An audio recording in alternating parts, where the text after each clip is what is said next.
बीजापुर जिला में 5 लाख के इनामी नक्सली है अपन साथी मन संग करीन आत्मसमर्पण।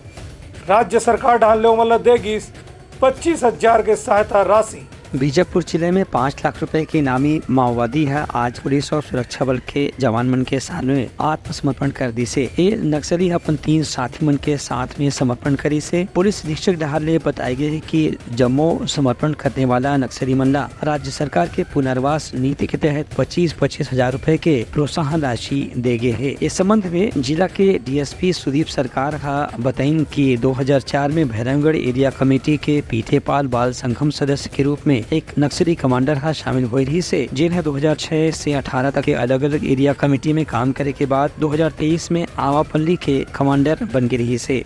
ओकर साथ 3 और साथी मन भी नक्सली संगठन में काम करत रही हैं। बीजापुर पुलिस अधीक्षक डॉक्टर जितेंद्र यादव के मार्गदर्शन में लगातार जिला में नक्सली मन के घर वापसी पर अभियान चलाए जाते। यही अभियान से प्रभावित होकर के इनामी नक्सली आज आत्मसमर्पण करे प्रेरित हुए से। अभियान के अंतर्गत DRG, Bastar fighter, CRPF, MTF के संयुक्त प्रयासों से साथ ही छत्तीसगढ़ शासन की आत्मसमर्पण नीति न्यू पुनर्वास नीति से प्रभावित होकर मध्यड़ एरिया कमेटी के एरिया कमेटी सदस्य सीनू कड़ती और तुम्हारू कड़ती, साथ ही नखियों के सिंगेर RPC के CNM सदस्य सुबका ओयाम एवं उसकी पत्नी सरिता ओयाम ने पुलिस के समक्ष आज नखियों की खोखली विचारधारा प्रताड़ना दुर्व्यवहार से तंग आकर आत्मसमर्पण किया है।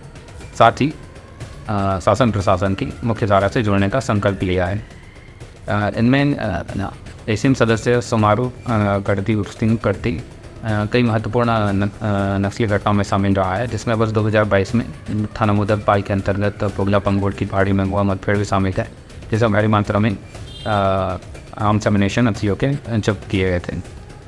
सीनू कड़ती के खिलाफ छत्तीसगढ़ शासन की पुनर्वास एवं आत्मसमर्पण नीति के अंतर्गत 5 लाख का इनाम भी घोषित। पुलिस अधीक्षक के कहना है कि नक्सली जो आत्मसमर्पण करे हैं उनके खिलाफ जतका भी पिछला आरोप रही से ओकरो भी जांच पड़ताल करे जाते। ब्यूरो रिपोर्ट उत्तलंगा न्यूज।